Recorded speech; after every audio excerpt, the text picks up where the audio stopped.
এবার যাব ভোলাতে, এবং ভোলায় শীতকালীন সবজির দাম কমলেও মাছ মাংসের দাম চড়া, এবং এই বিষয়ে বিস্তারিত জানাচ্ছেন আমাদের সহকর্মী ছোটন সাহা। ছোটন, ক্রেতা বিক্রেতার এই বিষয়ে কি বলছেন জানাবেন।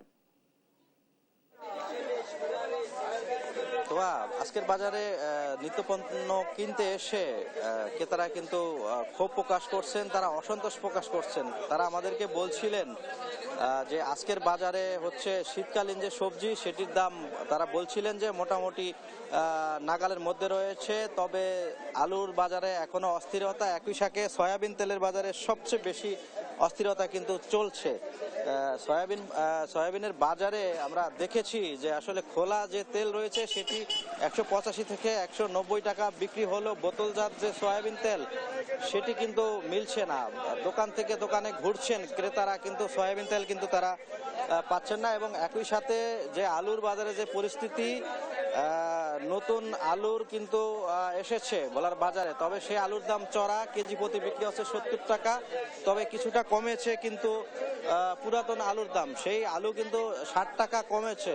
তবে ক্রেতারা বলছিলেন যে এই সময়টায় আসলে যেহেতু আলু বাজারে এসেছে, তো সেই হিসেবে আলুর দাম অনেকটা কম থাকার কথা, কিন্তু সেটিও বলা যায় অনেকটাই চড়া। এবং আমরা ঘুরেছি মাছের বাজারে, মাংসের বাজারে, আমরা দেখেছি যে মাংসের বাজারের যে দরদাম সেটি স্থিতিশীল রয়েছে, তবে মাছের দাম কিন্তু অনেকটাই চড়া। বিশেষ করে ইলিশ মাছ, কই মাছ এবং চিংড়ি মাছ সহ অন্যান্য যে মাছ রয়েছে সেগুলোর দাম খুবই চড়া।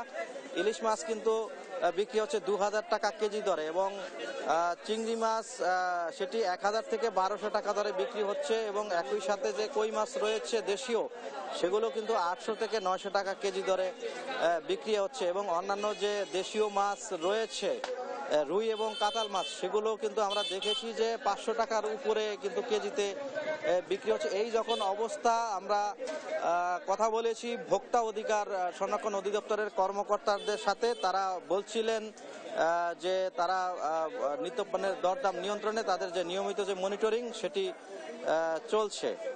তো এ ছিল আমার কাছে তো আজকের বাজারের দরদাম নিয়ে সর্বশেষ তথ্য।